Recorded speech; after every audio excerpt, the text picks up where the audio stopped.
Hey guys, and welcome back to another YouTube video. In this video, we're going through the Adelaide versus GWS Giants game, in which Adelaide shocked most of us in winning this game 94-78. They just dominated from the start to the end, pretty much. And yeah, the Giants had nothing to really stop Isaac Rankin. I thought that Bedford would do a much better job, but I guess taggers, they can have off games, and especially Bedford in his third or fourth game as a tagger, he really just wasn't able to get on top of Rankin, and that pretty much meant that this game was cooked, as Rankin just got away in the first half, which we'll see in the analysis here. But yeah, it was Whitfield that went absolutely huge with the 160 that we'll also go into detail about.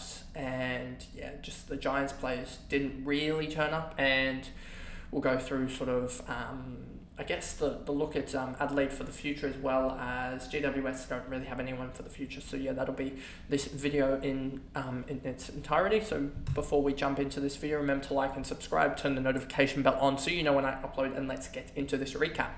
So Hinge 116, let me make this a little bigger. Nope, that doesn't, that makes it too big. Nope, that doesn't work either. There we go, we'll do it like that. Hinge here, you see 116 from him, 29, 36, 24, 27, just ultra consistent. Yeah, he was pretty good on the day, and not going to be fantasy relevant, but did have 31, 8, and 3, which was pretty good. Isaac Rankin is the one that I'm looking at.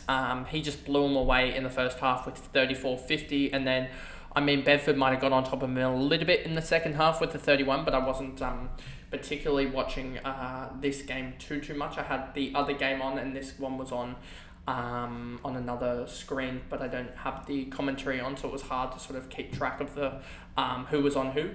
And yeah, so he did get 31 in the second half, but the first half he was just electric, especially the goal out of a pack here. It might have been this one here, or this one here. No, it was probably this one here, where he just absolutely just came out of the stoppage, and then it was basically just a set play, tap to him for a snap at goal, and I think that was his third goal at the time. Yeah, that probably links up better. But yeah, 50-point second quarter, he was really, really good. A guy that I was a little bit concerned about, but the thing I was a little bit safe about is the fact that he only went up 15k because of that effort, and I think it was because he had a break even. It might have been the 79 break even. I don't know if that's adjusted yet to the next week, because this is filmed on the Tuesday. It might have been adjusted, but he wasn't really going to get away with us with a huge score, so I was happy to let it play out and see how he'd go. And yeah, he went up, I believe, 15k to 756, I want to say. But let me just double check that right here for a second. I believe I even have it. He may even be one of the guys that I'm looking. He is one of the guys that I'm looking at trading in. He's at 771, so I don't know what exactly went on there. He went up 30k in the end, so maybe because of the price changes already happened, that there's something a little bit off there with that. Let me just check what was Lockie Whitfield's price now.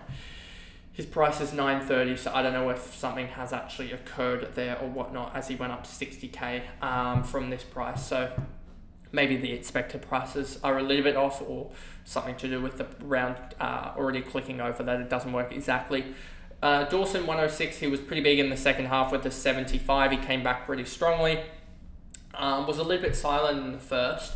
I don't know whether that was because of Ward or whatnot, but got off the chain in the second half, yeah. And I wouldn't be able to really tell exactly, but yeah, he definitely got off the chain in the second half with a 75. He is one guy that you kind of look at, but you kind of don't know exactly whether to look at him. Keys got away early, I know that for a fact. 28 here, and yeah, he was pretty big pretty early. He was on 28 with still about 4 or 5 minutes to go in the first quarter, and then got away again early in the second as well, and was on 54 probably with about 5 minutes to go as well. He did a lot of his work very, very early. Again, he was on 80 with about 5 minutes to go, 6 minutes to go in the third, so he got away very, very quickly. And you could have honestly seen him with about 10 minutes to go, or 9 minutes to go. He probably was on 99, and he could have even pushed forward to like a 120. He's one of the ones that's going to be interesting to see his role in the back half, because I genuinely think he could go into their midfield and make a difference. But then again, there's a lot of Adelaide fans that say probably not. And I just want to check what was necessarily his role, because he seems like 8 tackles. He seems like he was around the ball quite a lot. So let me just check if his role was any better, because if he does get CBAs, he is generally a good scorer. He had 0 CBAs, it looks like, which means that he was just around the ball around stoppages, which isn't necessarily the greatest role, so I wouldn't be looking there. And he's 5'9", 2K, and we don't, or at least I don't on this channel, suggest anyone that is that low. We talked about, I guess, go on to Rory Laird here. He's an interesting one to look at, because 842K, you would think maybe not. I just do not think that he's got that real consistency in him to really put up because kind of at this point, you're looking for the guy, he's going to have a run of 8 games left, I think. 17, 18, 19, 20, 21, 22, 23, 24. 8 games left. And you're just hoping for probably someone that can score 900 points or so in 8 games, give or take. That's about 112, 113, 112.5, I think it is. So you're looking at someone that can score 908 games, and I don't think that you can really suggest that Rory Laird's going to do that consistently. He did have a really good run to start, but I think that role has sort of changed week in, week out, and I think that there will be games where he just scores an 85, 90, like this one with a 92. There will be a game where he does score 127 or 120s, but I just don't see him doing it consistently, given that we probably need him to average 110.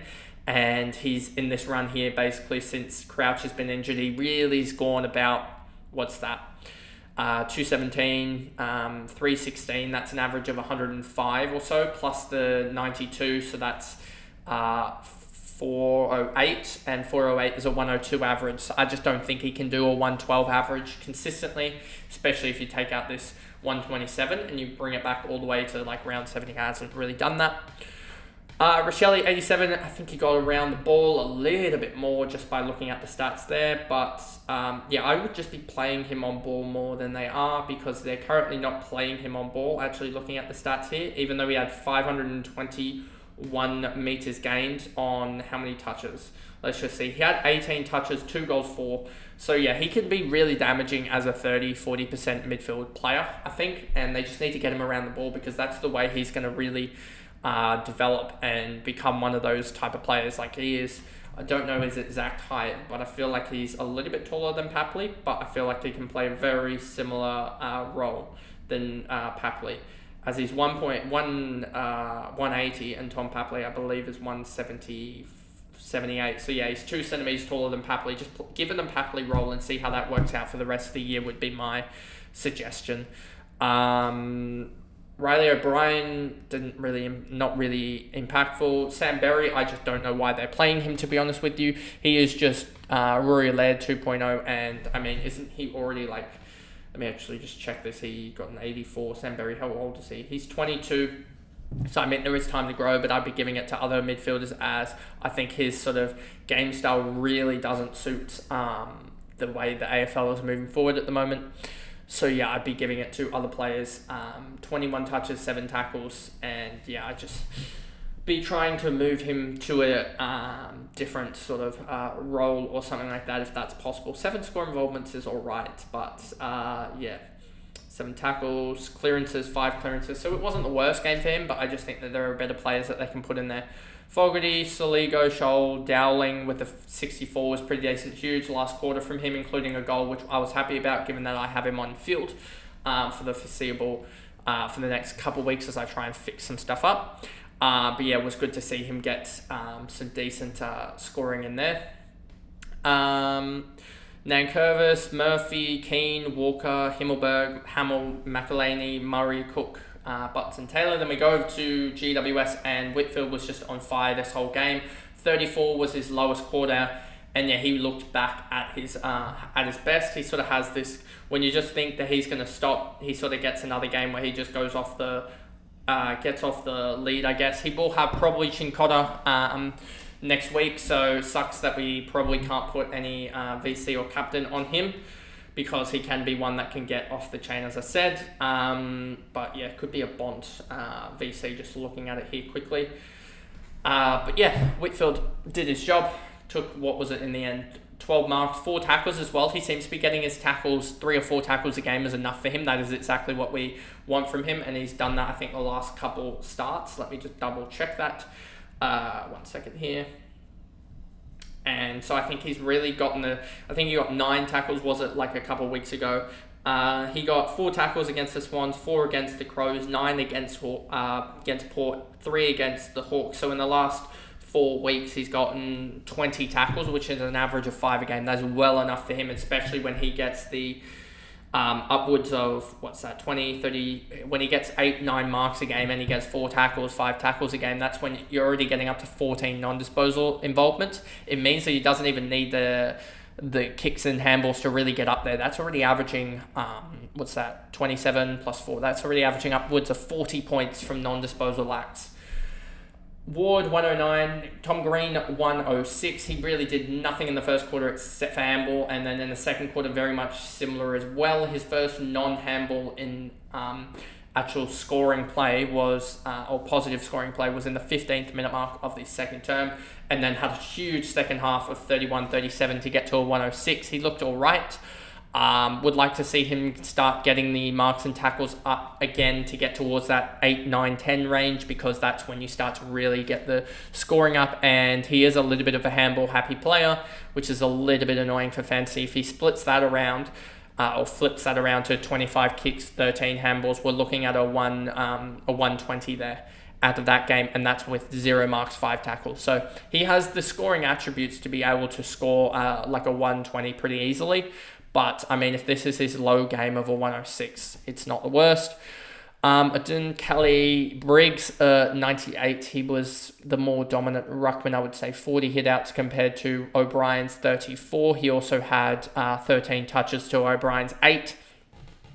Ash, 95. I thought he was pretty good, but he wasn't, obviously with Whitfield just doing his job, he didn't really have to. And, I mean, all of the sort of half-backmen in Perriman, Himmelberg, and Ash all sort of, and you could almost get into that, Callaghan can almost be looped into that same thing. They all scored over 80, 85, really showing that they did move it around quite a lot.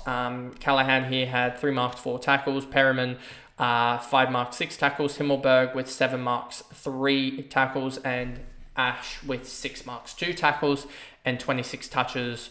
21, Perriman 21 and Callaghan 23. So they all did do a lot of work there in terms of that as well. And that's a nice feature that shows when they were off, I'm pretty sure here. Or is that just patches where they didn't score for heavy periods? I think that's when they were off the field. Makes sense. A lot of these guys are down to 4 rotations, etc. So that makes sense a little bit. That makes sense. Looking at that actually, because he had Toby Green had a large period here where he didn't touch the ball, but he was still on the ground. Okay, that's actually good to see. When a player was off the ground, etc., and how they didn't score, you can see here with Rankin wasn't on the ground here, and that's why he sort of didn't score, because he was onto ground. He was on the bench for 11 minutes, which is a large portion. And kind of shows, okay, that he was actually really good in his points per minute scenario. Callaghan, we talked about. Hogan as well, key forward, doesn't really matter. Cumming, I really am intrigued to see how he goes potentially on a new side, just because it feels like he's about the 5th or 6th strung in this sort of back area for GWS, so I don't think he's really getting enough of the ball, and I think this is similar to Caleb Daniel. They're just not really a guy that's going to score well at their current scenario, so they sort of need a change of environment for them. Riccardi Cornelio with a 54, he really dropped. I think he just had a shocking game, to be honest with you, as simple as that, and he'll be fine. So not really worried about him. Yes, he will just drop in price, and yes, he will probably be a guy that's going to be heavily unders for next year. Just looking at Cornelio here, he is currently priced at 81, so he's one that you can almost add to the chart there. Yes, he's played 9 games, so he will play the 10th game to register his average this year as the one that they take for next year when he does that next week. But he will be one that at 81, historical value is potentially there, so you could look at him if he does if he does get back to it. But it's hard to say because yes, it's a historical value, but then again, has he really had any game that he really didn't score particularly well in? Let's just see. Is there any TOG for the Geelong game? 28% time on ground in that game and a 74% in for St Kilda. So he's had a couple of injury games, which has sort of led to him being well under. So if you take out the 104 points, that would be 630 in 7 games. So that's an average of 90 when he regularly plays. So, and that's also including the 54 shocker that he had. So remove that and you get down to 576 from 6 games, which is more about that 95, 96 range, which really does show that there is probably going to be value with Cornelia. We just got to potentially, it'll be risky with him per se. Buckley, Bedford, Daniels, Aliir, Thomas, McMullen, Gruszewski, and Brown. None of these rookies really not impress me, but sort of fill me with, a need to talk about them in general because they're all not really in positions that are going to impact in future seasons. And they're going to be, McMullen already is going to be probably around that 40 or so range. Thomas is a small forward, none of these guys really have any impact on future 2025, 2026 calculations anyway. But that is pretty much the video there, and I will see you guys in the next one, which will be the St Kilda vs Port game. What a shocking game that was, but I'll see you guys in that one. Bye, guys.